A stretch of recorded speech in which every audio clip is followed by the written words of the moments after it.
चीन की राजधानी बीजिंग और आसपास के इलाकों में भारी बारिश और बाढ़ से अब तक 34 लोगों की मौत हो चुकी है। सरकारी टीवी चैनल सीसीटीवी के मुताबिक बीजिंग के म्यूने जिले में 28 और यानशिंग जिले में 2 लोगों की जान चली गई है। दोनों इलाके शहर के बाहरी हिस्सों में स्थित हैं।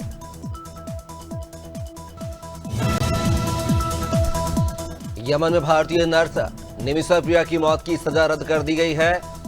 यमन की राजधानी सना ने हाई लेवल मीटिंग में यह फैसला लिया है। भारतीय ग्रैंड मुफ्ती कांथापुरा में पी अबू बकर मुसलियार के ऑफिस ने सोमवार देर रात इसकी जानकारी दी। हालांकि मामला देख रहे विदेश मंत्रालय के अधिकारियों ने इसकी पुष्टि नहीं की है। अमेरिकी राष्ट्रपति डोनाल्ड ट्रंप और यूरोपियन यूनियन यानी कि ईयू की अध्यक्ष उर्सुला वॉन डेर लेयन के बीच रविवार को हुई ट्रेड डील की फ्रांस ने आलोचना की है। फ्रांस के प्रधानमंत्री फ्रांसवा बैरो ने इसे ईयू के लिए काला दिन बताया है। बैरो ने कहा है कि ईयू ने राष्ट्रपति ट्रंप के बढ़ते टैरिफ दबाव के आगे घुटने टेक दिए हैं।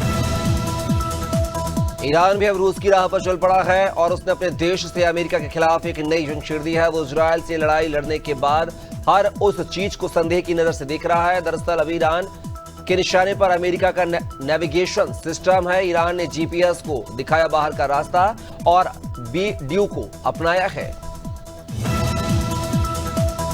अमेरिका के रेनो नेवादा में एक कैसीनो और रिसोर्ट के बाहर सोमवार सुबह गोलीबारी की घटना सामने आई है। हादसे में 2 लोगों की मौत हो गई है और 4 घायल हो गए हैं। पुलिस ने संदिग्ध को हिरासत में ले लिया है और लोगों को इलाके से दूर रहने की चेतावनी दी है।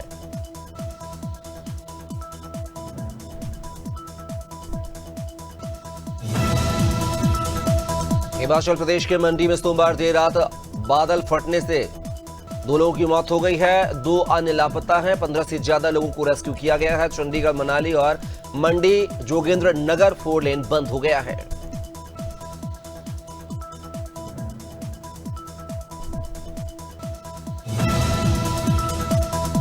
जम्मू में स्कूटी से जा रहे बुजुर्ग को जानबूझकर टक्कर मारने का वीडियो सामने आया है। वीडियो में दिख रहा है एक थार सवार जानबूझकर बुजुर्ग को 2 बार टक्कर मार रहा है। घटना गांधीनगर से ग्रीन बेल्ट पार्क की ओर जा रही सड़क पर हुई है।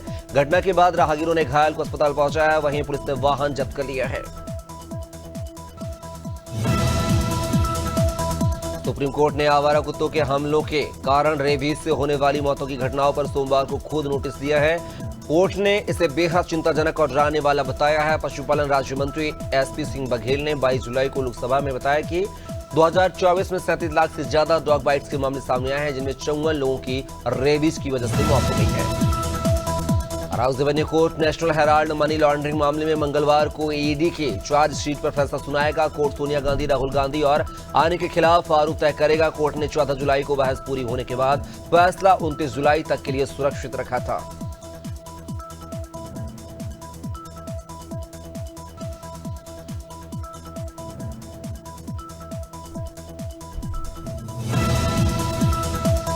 जम्मू कश्मीर में श्रीनगर के दाचीगाम नेशनल पार्क के पास हरवान इलाके में सोमवार को सुरक्षा बलों के साथ मुठभेड़ में 3 पाकिस्तानी आतंकवादी मारे गए हैं। खबरें हैं कि इनमें पहलगाम हमले का मुख्य आरोपी हाशिम मूसा भी शामिल है। सेना ने यह कार्रवाई ऑपरेशन महादेव के तहत की है। बाकी 2 आतंकियों की पहचान जिब्रान और हमजा के रूप में हुई है।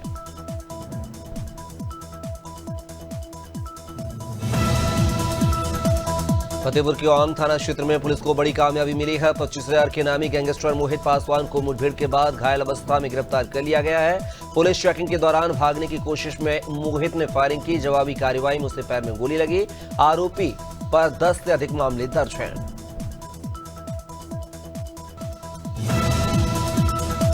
हरदोई के सनीला नगर पालिका परिषद की सब्जी मंडी में बिना अनुमति रातों रात दुकानों पर छत डाल दी गई है। यह अवैध निर्माण पालिका कर्मचारियों की मिलीभगत से किया गया है, जिससे नगर परिषद की कार्यप्रणाली पर सवाल खड़े हो गए हैं। नागरिकों ने दोषियों के खिलाफ कड़ी कार्रवाई की मांग की है।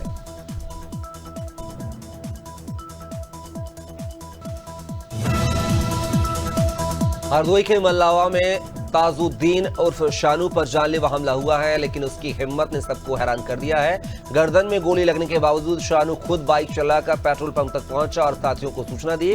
घटना सीसीटीवी कैमरे में कैद हुई है। पुलिस जांच कर रही है।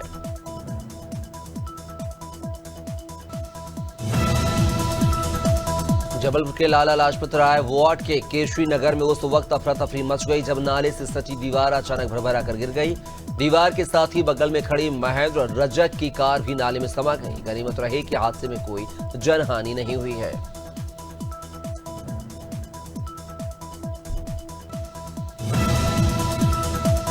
मथुरा के सदर रजिस्ट्री ऑफिस में उस वक्त हड़कंप मच गया जब शाम करीब 6 बजे जनरेटर में अचानक आग लग गई है। रजिस्ट्रार अजय त्रिपाठी ने फुर्ती दिखाते हुए स्टाफ की मदद से आग बुझाने की कोशिश की और तत्काल फायर ब्रिगेड को सूचना दी। दमकल की टीम ने समय रहते आग पर काबू पा लिया।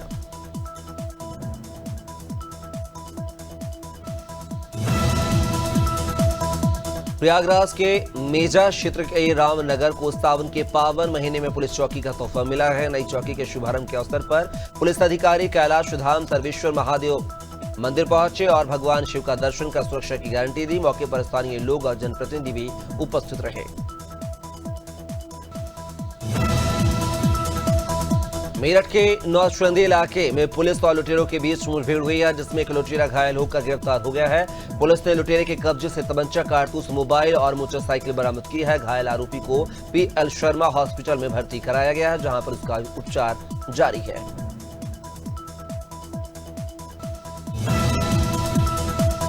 मुरादाबाद के डिलारी क्षेत्र में मंगलवार को एक दर्दनाक सड़क हादसा हो गया है जिसमें टेम्पो और ईंटों से भरी ट्रक ट्रॉली की जोरदार टक्कर में एक ही परिवार के 4 लोग घायल हो गए हैं। घायल बच्चों की हालत गंभीर बताई जा रही है और सभी को अस्पताल में भर्ती कराया गया है।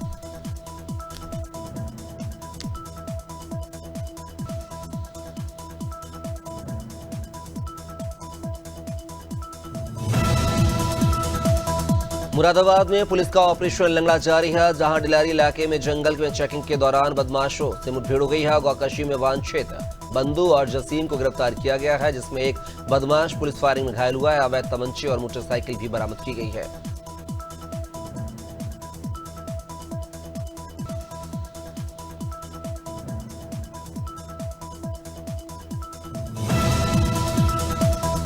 मुरादाबाद के कांठ इलाके के जंगल से 30 वर्षीय युवक का सड़ा गला शव मिला है। जेब से मिले आधार कार्ड और ड्राइविंग लाइसेंस से उसकी पहचान डिलारी थाना क्षेत्र के आलोक कुमार के रूप में हुई है। पुलिस ने शव को पोस्टमार्टम के लिए भेजकर मामले की जांच शुरू कर दी है।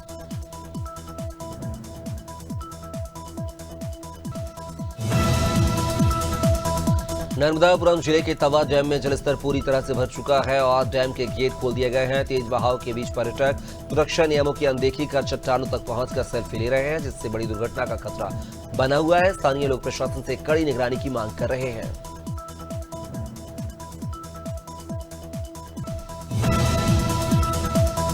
प्रयागराज के करछुना तहसील की पवरी ग्राम सभा में दिनेश कुमार परिवार की जमीन पर अवैध निर्माण को लेकर विवाद तेज हो गया है। स्थानीय पुलिस और राजस्व विभाग की लापरवाही के चलते मामला सुलझ नहीं पा रहा है। परिवार ने न्याय के लिए जिलाधिकारी कार्यालय पर धरना देने की चेतावनी दी है।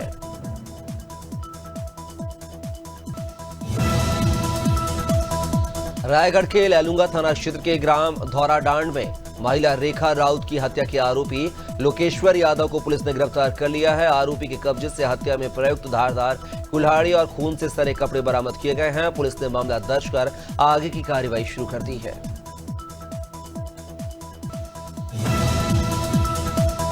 मध्य प्रदेश के सागर जिले के देवरी में पूर्व मंत्री हर्ष यादव के नेतृत्व में हजारों किसान सोमवार को एसडीएम कार्यालय पहुंचे और 5 घंटे तक धरना दिया। खाद की किल्लत, अवैध वसूली और फसल तौल में गड़बड़ी समेत 9 सूत्रीय मांगों को लेकर ज्ञापन सौंपा गया है। किसानों ने प्रशासन व सरकार के खिलाफ जमकर नारेबाजी की है। सावन माह की पावन बेला पर पन्ना जिले की सिमरिया तहसील में चोपड़ा मंदिर से आम्हा मंदिर तक भव्य कांवड़ यात्रा निकाली गई है। करीब 15 किलोमीटर की इस यात्रा में बच्चे, महिलाएं, बुजुर्ग सभी बड़ी संख्या में शामिल हुए हैं। बम बम भोले के जयकारों से वातावरण शिवमय हो गया है।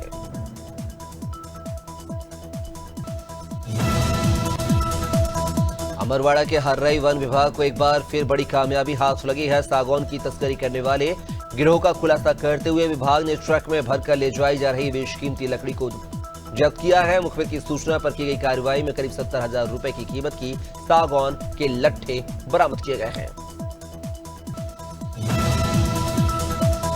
हमीरपुर के अतरैया गांव में ग्राम पंचायत मीटिंग उस वक्त हंगामे दार हो गई जब गौशाला निर्माण का मुद्दा उठाने पर पंचायत सदस्य पर जानलेवा हमला कर दिया गया। ग्राम प्रधान प्रतिनिधि रंजीत यादव ने अपने साथियों के साथ मिलकर वीरेंद्रपाल की बेरहमी से पिटाई की है। घटना का वीडियो अब सोशल मीडिया पर तेजी से वायरल हो रहा है। छत्तीसगढ़ के कांकेर जिले से एक बड़ी लापरवाही की तस्वीर सामने आई है। ग्राम पंचायत हराडुला में महानदी पर बने पुलिया का हिस्सा अचानक धंस गया है। स्थानीय लोगों का आरोप है कि पुल के नीचे वर्षों से हो रही अवैध रेत तस्करी से इसकी नींव को कमजोर कर दिया गया है। फिलहाल प्रशासन ने मार्ग बंद कर दिया है। मध्य प्रदेश के जावत थाना क्षेत्र में किसान परिवार से हुई मारपीट के विरोध में धाकड़ समाज आज सड़कों पर उतर आया है। सैकड़ों समाजजनों ने रैली निकालकर पुलिस अधीक्षक कार्यालय पहुंचकर आरोपियों पर सख्त कार्रवाई की मांग की है। पीड़ित परिवार के साथ खेत पर काम करते वक्त दबंगों ने बेरहमी से मारपीट की है।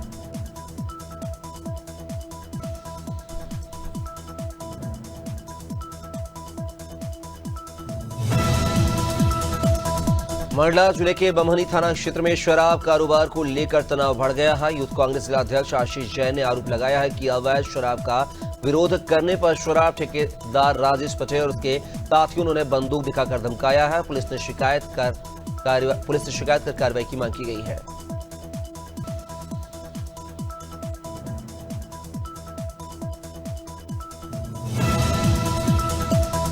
हफ्ते के दूसरे कारोबारी दिन आज यानी मंगलवार 29 जुलाई को सेंसेक्स 200 अंक गिरकर 80,650 के स्तर पर कारोबार कर रहा है। निफ्टी में 40 अंक की गिरावट है। ये 24,630 के स्तर पर कारोबार कर रहा है। सेंसेक्स के 30 शेयरों में से 7 में तेजी और 23 में गिरावट दर्ज की गई है।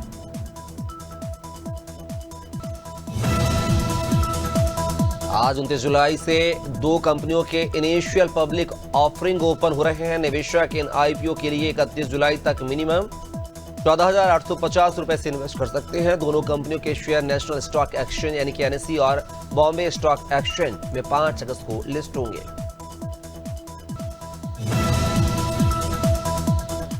यूपीआई से जुड़ी खबर है। अगर आप यूनिफाइड पेमेंट इंटरफेस यानी कि यूपीआई ऐप से बार बार बैलेंस चेक करते हैं तो 1 अगस्त से ऐसा करने में आपको परेशानी हो सकती है। 1 अगस्त से आप एक दिन में 50 से ज्यादा बार यूपीआई ऐप के जरिए बैलेंस चेक नहीं कर सकेंगे। ये बदलाव यूजर्स, बैंकों और मर्चेंट सभी के लिए है। भारत में 91 से लेकर 360 दिन तक का बकाया क्रेडिट कार्ड पेमेंट 1 साल में 44.34% बढ़ा है। मार्च 2025 तक यह राशि 33,886.5 करोड़ रुपए हो गई है, जो मार्च 2024 में 23,475.6 करोड़ रुपए थी। यानी कि 1 साल में ही करीब 10 लाख 400। अडानी ग्रुप की company Adani green energy limited की पहली तिमाही में कुल कमाई यानी कि टोटल इनकम 4,006 करोड़ रुपए रही है। यह पिछले साल की तुलना में 28.72% ज्यादा है। कंपनी की इस कमाई में ऑपरेशन से रेवेन्यू 3312 करोड़ रुपए रहा है। सालाना आधार पर यह 31% बढ़ा है। भारत और इंग्लैंड के बीच एंडरसन तेंदुलकर ट्रॉफी का 5वां और आखिरी टेस्ट 31 जुलाई से खेला जाएगा। मुकाबला लंदन के द ओल स्टेडियम में होगा, जिसके लिए दोनों ही टीमें लंदन पहुंच चुकी हैं। भारत ने यहां 15 टेस्ट खेले हैं और महज 2 जीते हैं। हालांकि पिछली जीत 2021 में ही मिली थी।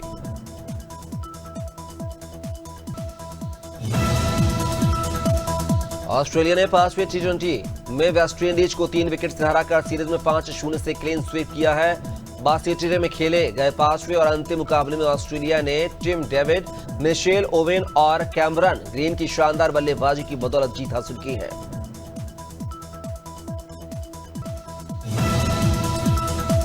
मैनचेस्टर टेस्ट में रविवार को रिकॉर्ड्स का दिन शुभमन गिल और रविंद्र जडेजा के नाम रहा है। गिल इंग्लैंड के खिलाफ एक टेस्ट सीरीज में सबसे ज्यादा रन बनाने वाले भारतीय बैटर बने हैं। वे डेब्यू टेस्ट सीरीज में 4 शतक लगाने वाले पहले कप्तान भी बने हैं। बतौर कप्तान किसी टेस्ट सीरीज में सबसे ज्यादा शतक लगाने के मामले में गिल ने सुनील गावस्कर और सर डॉन ब्रैडमैन की बराबरी की है।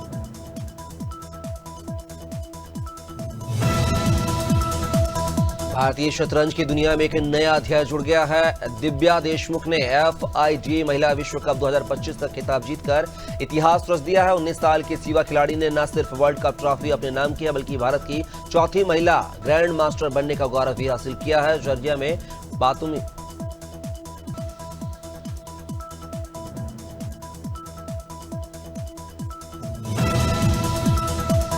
भारत के युवा बल्लेबाज तिलक वर्मा दलीप ट्रॉफी में साउथ जोन की कप्तानी करेंगे। टूर्नामेंट का 2025-26 सीजन 28 अगस्त से बेंगलुरु में शुरू होगा। टीम में कुल 15 खिलाड़ी शामिल किए गए हैं। केरल से सबसे ज्यादा 4 खिलाड़ी चुने गए हैं। कर्नाटक से देवदत्त पार्डिकल और तेज गेंदबाज विजय कुमार वैशाख को जगह मिली है।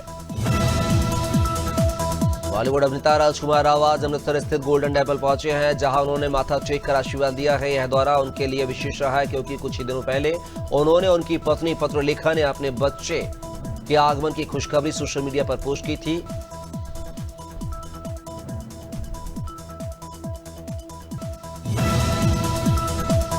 हाल ही में टीवी शो तारक मेहता का उल्टा चश्मा ने 17 साल का सफर पूरा कर लिया है। इस खुशी में मेकर्स की तरफ से पार्टी का आयोजन किया गया है, जिसमें शो से जुड़े सभी कलाकार शामिल हुए हैं। ये सेलिब्रेशन गोरेगांव फिल्म सिटी में TMKOC इंटीरियर सेट पर किया गया।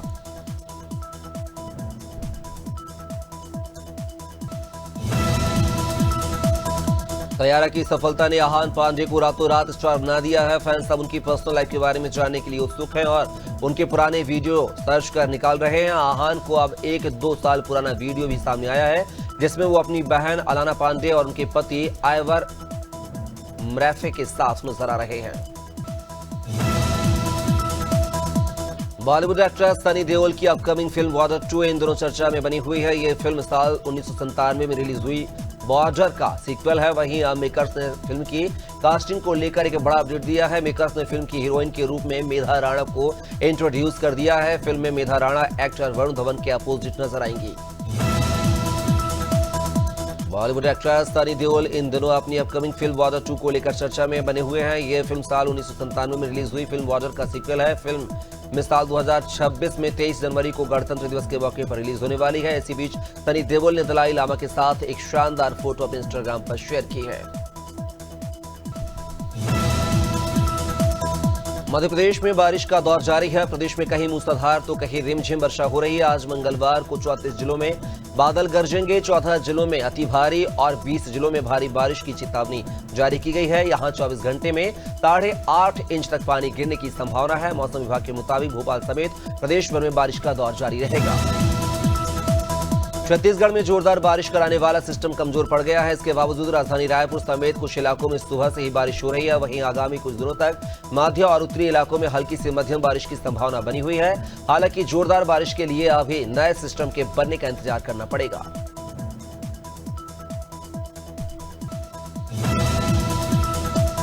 उत्तर प्रदेश में पश्चिमी और पूर्वी यूपी में अनेक स्थान पर बारिश का दौर जारी है। गरज चमक के साथ बौछारें पड़ सकती हैं। इस दौरान पश्चिमी यूपी में कहीं कहीं पर भारी बारिश से भारी नुकसान हो सकता है, जबकि पूर्वी यूपी में कहीं कहीं पर भारी बारिश का अलर्ट जारी किया गया है। मौसम विज्ञान केंद्र ने बादल गरजने व बिजली चमकने के साथ ही भारी बारिश की चेतावनी जारी की है। राजस्थान में मूसलाधार बारिश ने जनजीवन अस्त व्यस्त कर दिया है। सोमवार को हुई भारी बारिश के बाद जयपुर समेत कई जिलों में जलभराव, जाम और बाढ़ जैसी स्थिति बन गई है। हालात को देखते हुए प्रशासन ने एहतियातन 11 जिलों में मंगलवार यानी कि 29 जुलाई को स्कूलों में अवकाश घोषित कर दिया है।